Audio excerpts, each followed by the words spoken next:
Welcome, and this is the third and final part of our talks on combined retinal and pigment epithelial hamartomas. The topics for this final chat will be the variable appearances and different locations the hamartomas can be found, its pathology, complications, surgery, and then finally the differential diagnosis. There are a number of studies, including those of Dr. Gass, Dr. Shackett, Dr. Shields, and Dr. Font, about the location of the lesions. Some, again, are from one center, and others are a review of the literature. They range between 50% juxtapapillary and macular to 67% in those locations, and between 33% in the periphery and as high as 50% in the periphery. Here's a photograph of a 7-year-old who was referred for poor vision, whom I saw a number of years ago. The vision is recorded at about 2400, and this lesion has been stable for over 9 years. This is quite extensive. It's very easy to see the distortion of the retinal vessels from the epiretinal membrane and this pigmented lesion extending from the nerve through the macula and nasally. This is a color photograph of the right eye of a 22-year-old. I'd seen him 9 years previously, but I don't have those photographs. But at that time, he had a history of amblyopia and patching, but obviously to no effect. His vision we got was count fingers. You can see the nerve fairly well, but there's a tremendous amount of tortuosity of the retinal vessels. There's a tremendous amount of epiretinal fibrosis and pigment migration as well. Here's a composite photograph of the same patient, and you can see how extensive this combined hamartoma was in this patient's right eye. Here is the red-free photograph of that patient. You can see that it really highlights the tortuosity of the vessels as well as the preretinal fibrosis. There are several things to notice on this early phase of the angiogram. The arteries are all filled, but some you can see more prominently than other ones. Some veins are filled and other ones still have laminar flow. So there is a differential in the blood flow that can get through this lesion. You can also notice the leakage from the vessel superiorly and some hypofluorescence more inferiorly where the pigment is blocking the fluorescence. And in a later phase of the angiogram, it shows some hypofluorescence, again where there's some blockage, and then hyperfluorescence on the edges where the capillaries are leaking, and some very faint staining near the nerve and between the nerve and the area supranasally. This photograph was taken 9 years later when the patient was 31 years of age. It doesn't look quite as aggressive as on the prior photograph. You can still see the nerve, and there's a tremendous amount of fibrosis, although the vessels may be not quite as tortuous. The vision at this point was recorded as 2200. So here are photographs from 2008 and 2017. So you can see how this lesion has changed. There's a bit less pigmentation on the 2017 photograph than there was on 2008. Other reports, however, have shown that the lesions can actually expand, possibly get exudation, and have loss of vision. This is a 5-year-old male who's referred to Dr. Anthony Daniels here at the Vanderbilt Eye Institute. The vision is recorded at 2200 at that visit. You can note the epiretinal membrane is very prominent in the superior portion of the macula. The darker RPE is noted inferiorly, and that is probably some pigment migration into the lesion as well. And then you can also see some orange RPE changes just above the inferior arcade. This is the OCT of that 5-year-old boy. You can see a very thick epiretinal membrane overlying the lesion. a very thickened retina with loss of all the architecture and disorganization of the architecture underneath it. There's no subretinal fluid or exudation that you can see on this OCT.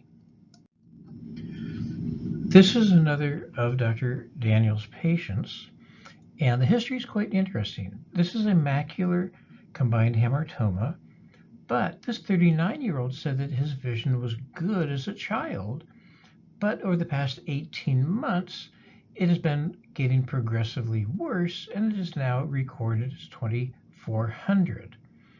And the question is, what could have caused that? And the lesion could have been present.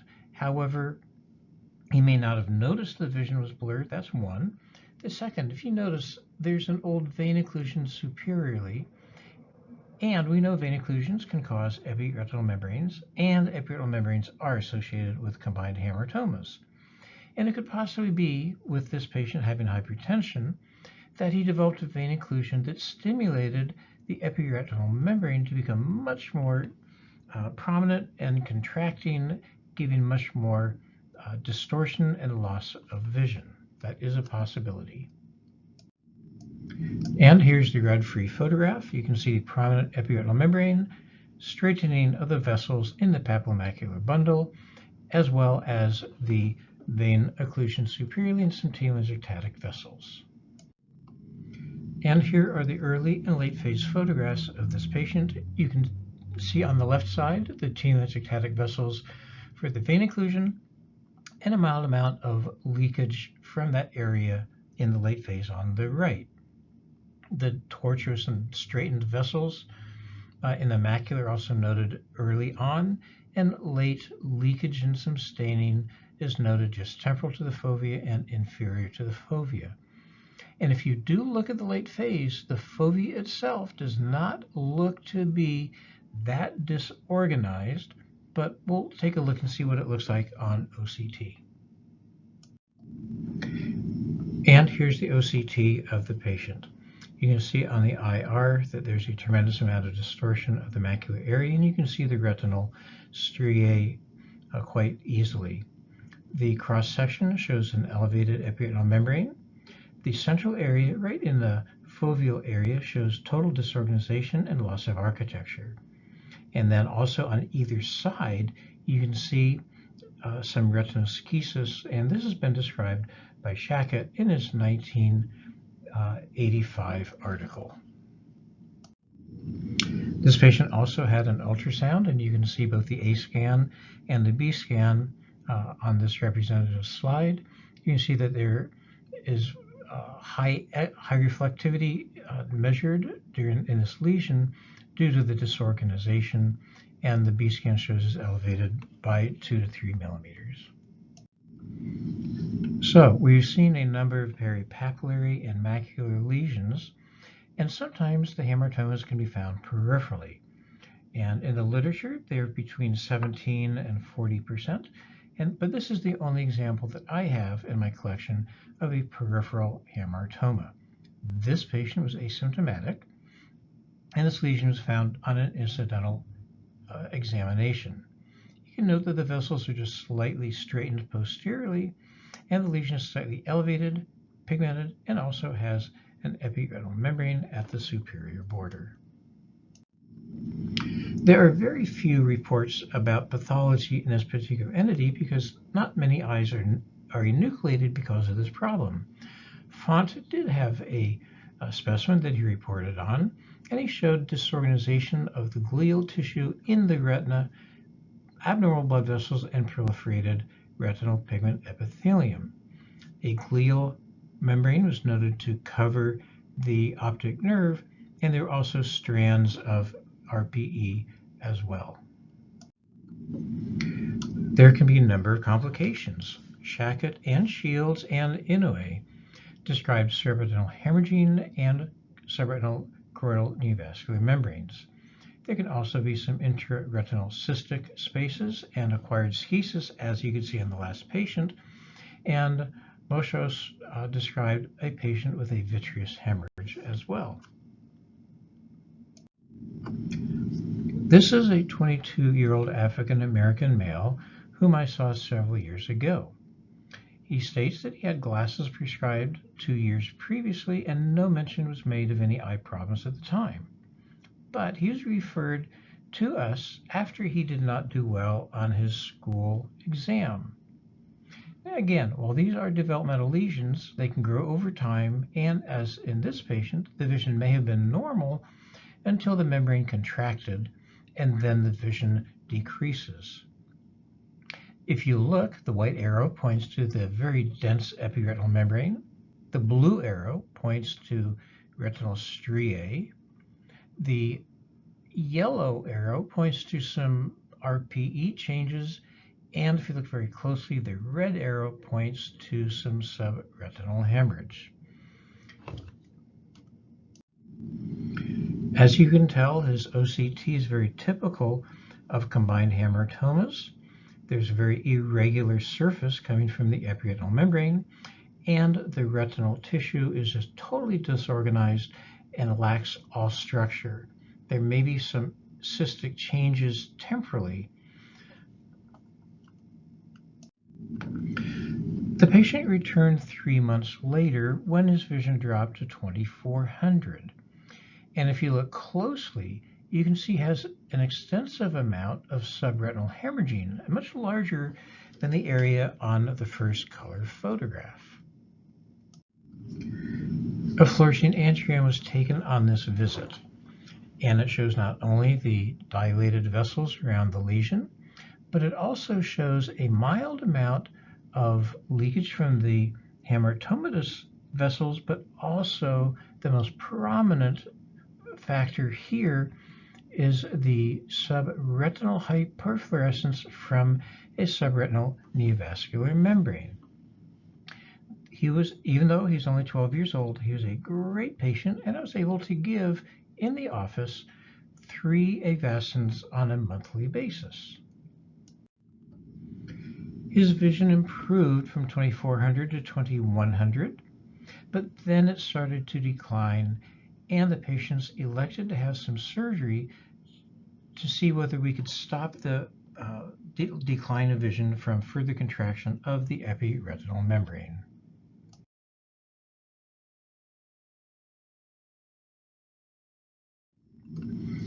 Here you can see the OCT before and after the epiretinal membrane peel.